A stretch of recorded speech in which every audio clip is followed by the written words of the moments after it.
Bridgerton raises really fun questions about gender and class and the British Empire.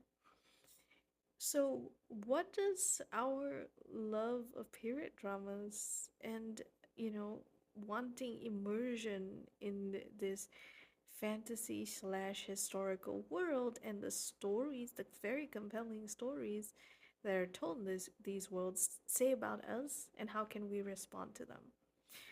So, for me, I would not enjoy the stories if they were set with modern aesthetics. And I think like the set dressing, the costuming, the historical sensibilities are what I appreciate about many, many different period dramas.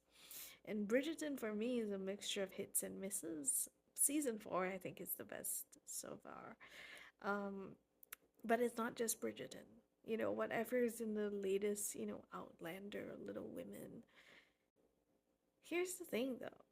I think that the aesthetics and the artistry of various time periods, such as Regency England, like, okay, do you know why the waistlines are so high? They're called empire waistlines.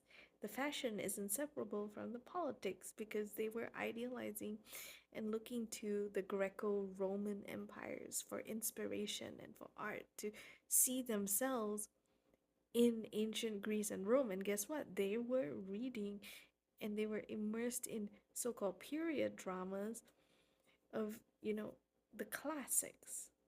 This is the stuff they were nerding about, which tells us a lot about them and not so much about the actual history of the Greeks and Romans.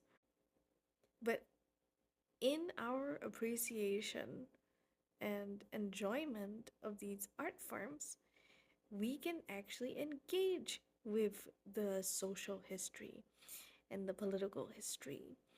And we can actually think theoretically, and that is actually our very 21st century way of engaging with ideas and art forms. And so, what I'm saying is that maybe Bridgerton can be a bridge to discuss these questions because it is impossible to create a world that is completely free of these questions, even if you're doing a contemporary drama, let alone a historically inspired drama set in a time period. So to me, all the better that various casting and artistic decisions have led to more existential questions. That's the way I like it.